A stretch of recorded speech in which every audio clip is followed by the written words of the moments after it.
Bismillahirrahmanirrahim. Assalamualaikum warahmatullahi wabarakatuh.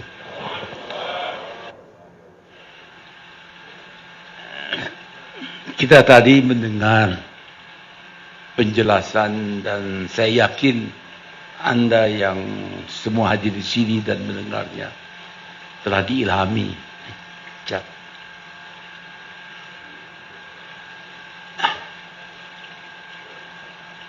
Saya tidak tahu apa yang saya harus sampaikan kepada Anda. Tapi satu yang jelas, 5 tahun yang lalu, Ainun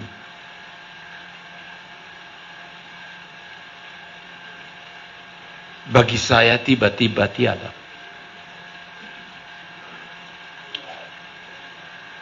Tapi saya yakin bagi Allah itu sesuai rencana. Saya tadinya tidak ngerti. Sekarang mulai mengerti. Saya mau sampaikan kata-kata akhir dari Ainun kepada saya. Kalau kamu merindukan saya, kamu banyak kenangan-kenangan yang indah. Saya belum mengerti. Ialah dalam bentuk foto-foto yang kamu buat sejak kita bertemu. Memang saya rajin buat foto. Dulu belum ada digital, pakai Leica. Banyak sekali. Kamu lihat foto-foto itu. Dan tiap kali kamu melihat wajah saya bersama dengan kamu, tolong panjatkan doa. Saya tidak ngerti. Nggak nyampe. Apa kaitannya dengan foto?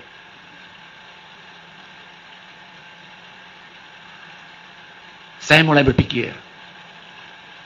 Mulai berusaha menjawab pertanyaan dari tiap manusia yang diajukan. Kenapa kita ada di sini? Apa maksudnya?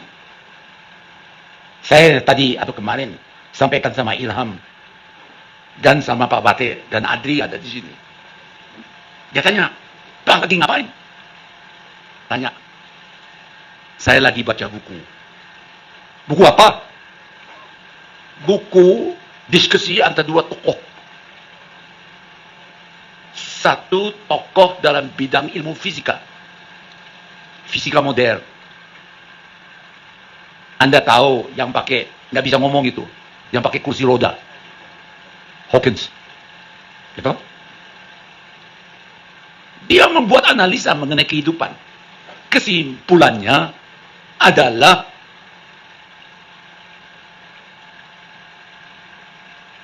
tidak ada tempat lagi untuk Tuhan. Kurang ajar nggak? Arogan. Resmi loh. Cara analisanya, kita tahu bahwa manusia itu baru 200.000 tahun yang lalu dia mulai berpikir. Banyak pertanyaan. Yang primitif aja. Kalau cuacanya jelek, terus ada kilat. Ada apa? Guntur ya namanya. Hah? Is that correct? Bukan kilat tapi yang gledek. Maafkan bahasa Indonesia saya. Makin tua makin kembali ke dasarnya. Dasarnya ialah waktu memang sifat orang itu. Kalau Anda jadi tua, kembali seperti dasar waktu Anda baru lahir. Jadi ompong, susah berdiri, jalan, semua serba sakit. Kalau nggak hati-hati, nggak harus berangkat juga. Kalau nggak dibantu. Tapi dari pemikiran Anda, otaknya, itu juga kembali. Kembali kepada sifat dan memori yang pertama Anda miliki, itu yang keluar. Jadi kalau orang itu waktu muda dia malas hanya tidur, jangan kalau dia tua dia malas juga. Dan nothing. Tapi kalau orang itu waktu muda dia begitu rajin, dia banyak belajar, dia banyak analisa, banyak idenya. Kalau dia tua dia mengkak. Correct. Saya kembali Hawkins. Hawkins itu tidak mendapat hadiah Nobel. Tetapi dia dapat penghargaan bagi tiap orang yang belajar fisika. Suatu kehormatan tertinggi. Dia menjadi ordinarius, guru besar, dan direktur di Inggris, Scotland, di mana Newton dulu salah satu guru besar. Itu hebat itu. And dia tidak bisa ngomong, tapi otaknya jalan. And dia pernah telling, dia menjadi terkenal karena dia jelaskan black hole. Mulai di situ. Sekarang arogansinya itu, dia bilang dia mampu menjelaskan semua. Jadi semua pertanyaan-pertanyaan secara fisika dia bisa jawab. Berarti tidak ada tempat lagi untuk Tuhan. Kurang ajar lah. Bukan itu aja. Dia mulai menyindir, mengatakan filosofi mati. Dia anggap begitu. Karena dia anggap dirinya hebat, menguasai semua. Dia bilang, apalagi saya butuhkan. Debat ini, debat itu saya lagi ikuti. Satu yang dia lupa, Bu. Sejak manusia mulai berpikir, 200.000 tahun yang lalu, di mana manusia berkembang dari Homo erectus menjadi Homo sapiens. Sejak dia berpikir, pertanyaan-pertanyaan kompleks dia berusaha menjawabnya. Sejak itu pula, dia sebenarnya berfilsafat. Dulu itu tidak ada ahli ilmu pasti. Tidak ada engineering. Tidak ada ekonomi.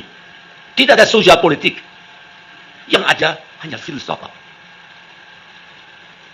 Dari situ timbul orang berpikir makin mendalam, makin fokus dalam bidang-bidang tertentu. Lahirlah namanya ilmu pengetahuan. Sebenarnya ilmu pengetahuan itu bagian dari filsafat. Orang yang belajar filsafat itu untuk mengasah otaknya. Dia harus banyak menyelesaikan masalah-masalah matematik supaya sistemnya, cara berpikirnya itu logis, dia mampu membuat analisa. Jadi si Hawkins itu lupa bahwa dia sebenarnya datang dari filsafat. Tapi dia juga bilang filsafat nggak ada hasilnya. Yang berhasil saya aja ilmu pengetahuan. Jadi dia bilang apa? Filsafat itu mati. Tapi sejak dia berbicara itu, dia berfilsafat, Bung. Dia ketinggalan zaman. Itu pendapat saya. Nanti saya tulis dia. Bukan begitu aja. Dia lupa. Mungkin Pak Quraisy ada sini. Bapak tadi ada sini tahu lebih banyak, tahu mengenai nilai-nilai agama dari Habibie. Tapi sebelum mulainya Greek, Yunani, orang mengintroduce logic, etc., ilmu pengetahuan lahir dan sebagainya. Terus membuat terobosan-terobosan yang si Hawkins yang dari ngetop sekarang. Sebelumnya, jauh sebelumnya, ya Dami Musa saja sudah mengatakan, kamu jangan dewakan matahari, atau bintang-bintang, atau bulan-bulan. Karena masih ada sesuatu yang saya tidak tahu, yang lebih berkuasa, yang lebih kuat dari yang bintang-bintang itu semua rahasianya. Jadi apa yang dikatakan Hawkins, dia lupa. Dia hanya mulai beranalisa, mulai dari Yunani. Dia ikut itu sejarahnya. Dia merasa hebat karena dia tahu ilmu fisika dia kembangkan. Tapi sebenarnya, dia berani mengatakan tidak ada tempatnya lagi kita introduce God. Kenapa? Yang mati itu namanya filsafat. Kamu bilang begitu, kamu sudah berfilsafat belum? Dan dia lupa bahwa jauh sebelum lahir zamannya Aristoteles, siapa saja itu sudah disampaikan oleh Nabi Musa dan yang lain.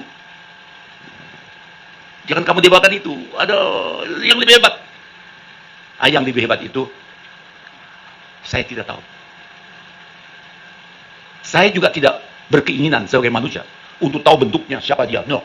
Saya hanya berusaha untuk kalau diperkenankan dengan mengambil tindakan langkah-langkah mendekati yang bersangkutan.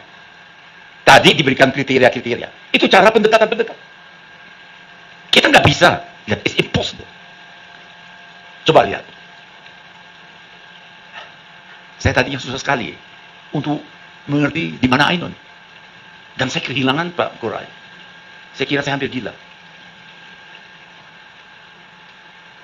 Tapi tiba-tiba saya berkeyakinan bahwa dalam 4.000 juta tahun adanya kehidupan di sini, di bumi. 4 billion years ago. 4.000 juta tahun yang lalu. Mulai ada sel yang hidup. Saya tidak percaya bahwa adanya evolusi. Nggak ada di buku. Saya membuktikan tidak ada evolusi yang seperti Darwin. Yang ada parallel evolution. Itu perkembangan dari kehidupan satu sel, berkelompok, tetapi dia butuhkan super intelligent software. Saya tidak bisa bayangkan bahwa Anda dan saya ini keturunan dari dinosaurus. No. No. Kalau evolusi harus begitu tuh. I don't believe. Tapi saya yakin bahwa direkayasa oleh yang pemilik kita semua, Allah itu, terjadinya kehidupan mulai dengan satu sel. Dalam sel itu diberikan super intelligent software. Sel ini membuat simbiose. Dia berkelompok. Dia berbentuk. Disesuaikan dari simbiose tersebut adanya super intelligent software. Di mana super intelligent software? Satu-satunya tempat di mana dia bisa masuk adalah dalam medan magnet. Jadi di tubuh Anda ada medan magnet. Medan magnet kita lihat aja di otak kita bisa ukur. Yang diukur itu ya arus listrik yang kecil sekali. Di mana ada arus listrik ada medan magnet. Ini ada ahli-ahli dalam elektro tahu. Dan medan magnet itu kalau kehidupan tiba-tiba tidak bisa memberikan gerakan dari elektron atau neuron, maka ya tidak ada medan magnet. Kalau tidak ada medan magnet, maka super intelligent software itu tidak ada tempatnya. Dia keluar. Jadi dari situ saya jelaskan. Tadi pagi saya pergi ke tempatnya Ainun. Saya baca Yasin. Saya tahlil di situ. Khusus untuk Ainun. Saya berpusat lagi. Ini selendangnya Ainun. Saya di situ. Tapi saya yakin. Di situ hanya matter. Materialnya. Medan magnetnya di mana ya? Tidak ada. Karena tadinya badannya itu medan magnetnya tiba-tiba hilang karena tidak ada gerakan dari elektron dan neuron. Karena tidak ada medan magnet, super intelligent software itu pergi. Pertanyaan kemana? Dan di mana?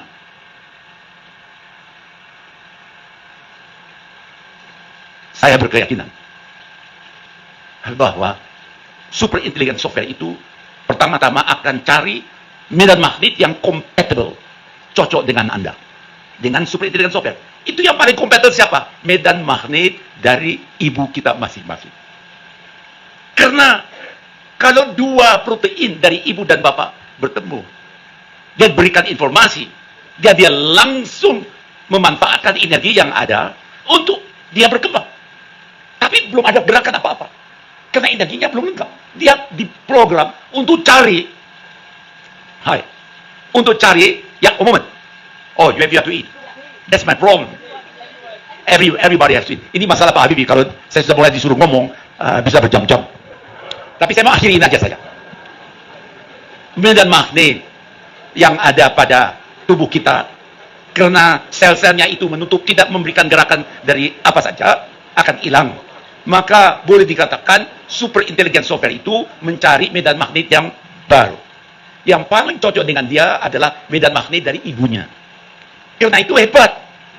Dalam Al-Quran, dalam doa kita, dan ajaran agama yang saya pahami, kita harus selalu berdoa untuk ibu. Karena ibu itu membutuhkan energi juga. Dari doa kita itu dia dapat energi. Quantum energi. Karena itu dia akan di situ. Karena nanti, kalau sampai waktunya super intelligent software dari kita pergi, maka kita ditampung oleh ibu. Begitu logika yang saya ambil dari, yang kalau saya butuh mau ceritakan itu bisa 1 jam. Tapi ternyata masih ada satu medan magnet, dan itu saya yakin yang bisa masuk, yang disebabkan karena cinta ilahi. Jadi saya yakin bahwa super intelligent software Ainun ada dalam hati saya, dalam medan magnet saya. Itu saya yakin. Saya yakin, karena saya buat eksperimen. Saya tahu sifat-sifat saya sendiri. Orang yang paling konyol, disiplinnya no disiplin, no way. Tapi kadang-kadang kok saya berdisiplin. Itu mungkin super intelligent software-nya Ainun mempengaruhi. Jadi mungkin Anda bilang Habibie sudah sinting dia. Tapi itu yang menyebabkan Habibie sampai detik ini tidak rasa sendiri. Saya tidak pernah merasa kehilangan dari Ainun. Ainun selalu dengan saya. Saya kadang-kadang berbicara dengan Ainun. Berbicara telepati. Coba, untuk hal itu saya membaca. Saya akhiri. Saya membaca yang suatu puisi yang saya buat tanggal 15 Februari tahun 2013. Waktu memperingati 1000 harinya Ainun. Sudah 1000 hari, Ainun pindah ke dimensi dan keadaan berbeda. Lingkunganmu Ainun, kemampuanmu dan kebutuhanmu pula berbeda. Karena cinta kita murni, suci, sejati, sempurna dan abadi, tak berbeda. Kita tetap menunggal, menyatu, dan tak berbeda sepanjang masa. Ragamu di Taman Pahlawan bersama para pahlawan bangsa lainnya. Jiwa, roh, batin, dan nuranimu telah menyatu dengan saya. Di mana ada Ainun, ada Habibie. Di mana ada Habibie, ada Ainun. Tetap menunggal, menyatu, tak terpisahkan lagi sepanjang masa. Titipan Allah, bibit cinta ilahi pada tiap insan kehidupan dimanapun, sesuai keinginan dan kehendakmu Allah. Kami siram dengan kasih sayang, cinta padamu Allah, nilai iman, takwa dan budaya yang engkau berikan kepada kami, yang murni, suci, sejati, sempurna dan abadi sepanjang masa. Allah, lindungilah kami dari segala godaan, gangguan yang dapat mencemari cinta kami. Berkat kami menyatu, menunggal jiwa, roh, batin, dan nurani kami dimanapun, dalam keadaan apapun. Saya dan Ainun tetap tak terpisahkan lagi. 1000 hari, 1000 tahun, 1000 juta tahun, sepanjang masa sampai akhirat. Itu saya buat waktu merenungkan 1000 harinya Ainun. Tadi saya baca sesuatu ya. 5 tahun Ainun dan saya sudah berada dalam dimensi dan keadaan yang berbeda. 5 tahun Ainun dan saya berkomunikasi, telepati, dan batin kita karena cinta ilahi. 5 tahun saya harus lalui proses lanjut usia. Otot dan sendi saya sakit akibat lanjut usia. Jika ku pejamkan mata dan fokus pada dirimu, ku dengar jelas kata-kata lembut bisikanmu. Tidak sakit, karena tidak bertubuh sepertimu. Saya menikmati kehangatan dan kedekatanmu. Ini mungkin karena kesetiaan dan doamu. Cinta ilahi menunggal sepanjang masa. Baharudin Yusuf Habibie, Jakarta, 22 Mei. Saya mau jelaskan, itu kata-kata, saya bukan orang sastra, tapi kata-kata yang keluar dari isi hati saya. Jadi ini ada dalam buku ini. Karena saya buatnya ini beberapa hari sebelumnya, kata Pak Bate tanya sama saya dan Rubianto ada di sini, mau ditambah apa puisinya? Ada nggak puisi yang tunggu dulu saya cari waktu. Terus dibilang oleh Pak Bate, besok pagi itu dibutuhkan, sudah datang orangnya. Sudah, saya belum tahu apa. Jadi apa saya buat? Saya tahajud. Tiap hari saya baca Yasin dan tahlil. Saya tahajud tengah malam sekitar jam 3 sebelum subuh. Saya terbangun dan saya tulis itu. Karena dikatakan, Pak Habibie besok pagi jam 8 sudah mau dicinta. Jadi saya buat itu, saya kirim melalui email, tapi sudah ada. Tapi itu benar-benar keluar dari hati saya. Jadi itu mencerminkan bahwa keyakinan saya bahwa bisa dimasukkan itu super intelligent software dalam medan magnet Anda hanya mungkin karena adanya cinta ilahi. Saya sebutkan ya. Terima kasih. Wassalamualaikum warahmatullahi wabarakatuh.